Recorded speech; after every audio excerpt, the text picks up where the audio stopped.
Here's your caliper retainer. If you can't get it out, then you have to cut it with a die grinder, put an X in it, and then you can chisel the 4 little pieces out, and then you can go on the back side, hit it with a hammer, and then pull the rotor off over the broken edge. All right, so I had to hit mine with a hammer, and the vibration broke it loose. So there it is. So now the hub. This is what you call a stepped hub, higher, higher, lower. So you need to clean this surface up and this surface, but do not grind it down to meet this surface because this is sunken in. So we clean that all up, and then after you get that done, spray down some brake clean, clean it, put some penetrant lube on your brakes, parking brake shoes, make sure they're not broke, make sure they're not coming apart. And these are looking good, so I'll put some penetrant on them, and then I'll put it back together with the new rotor. All right, here's just a little piece of info for you. When you're banging your rotors off, trying to get them off with the sludge, sometimes your wheel speed sensor flakes off. This piece right here, it's just like a piece of ceramic. And what it does is it rusts around underneath it and it causes it to pop up. And then when you're hitting it with the hammer, it finishes it off and makes it come off.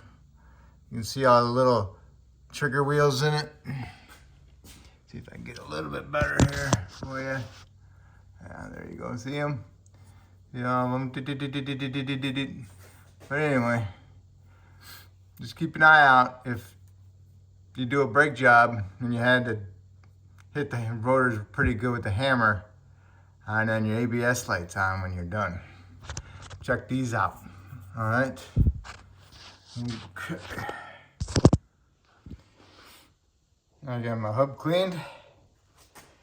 Push my piston back in on my caliper. Now it's time to take care of your caliper brackets, get them nice and clean. Put some Silk Glide on your slide pins. And after you get it nice and clean, go ahead and paint them. Let it dry. And then get your rotors, put your rotors on, clean out the shipping residue off the rotors, you know, with some brake clean on a towel or some soap and water, something like that. And then make sure you put anti-seize on your hub bearing flange. Got some anti-seize on my hub. Got my rotor all cleaned up, ready to be put on. And you put the rotor on, and then I'll put my little retainer screw in there. Don't forget about the little plug. Take it out of your old rotor. That's for the parking brake adjuster. Time for the hardware and the caliper bracket. Make sure you push down on those clips in the center so they bottom out. Now I'm gonna get this bolted up and snugged up.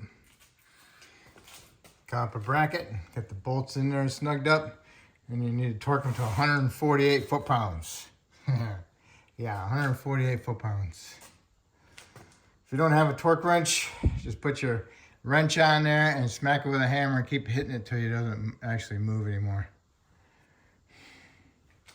Anyway, now you got your brake pads. There's no inner and outer, they're both the same. All of them have squeak indicators on both sides, so what you want to do is go ahead, stick it in there. Get this over here. They act like little springs. Push that little part over and then push it in. Like that. And do the same thing to the inside. Get it in there. Gotta find where that spring's at.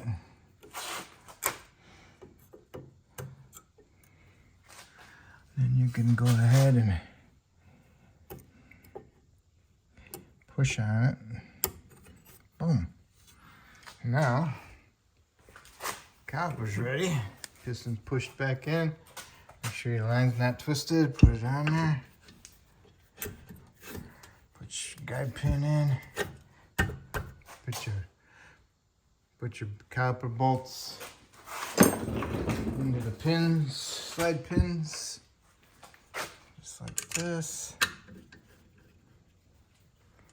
And then you want to snug them up, and then you can torque them to 30 foot-pounds.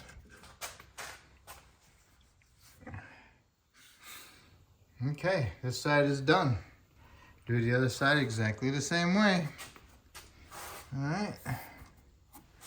Now you can put your tire on, put your lug nuts on. You want to torque your lug nuts to 140 foot-pounds. And after you got both sides done, you want to lower the vehicle to the ground. Go inside the vehicle, start it up, push your brake pedal to the floor a couple times. Make sure you have a decent pedal. You want to do that before you put it in driver reverse. Because if you don't, you will not have brakes until you pump it up at least 5 or 6 times. And then by that time, you hit something. Okay? And also just double check your brake fluid reservoir, the height, and top it off as needed. And that will complete your rear brakes. Hopefully I helped you out. And if I did, hopefully you can help me out by subscribing to me. Thank you.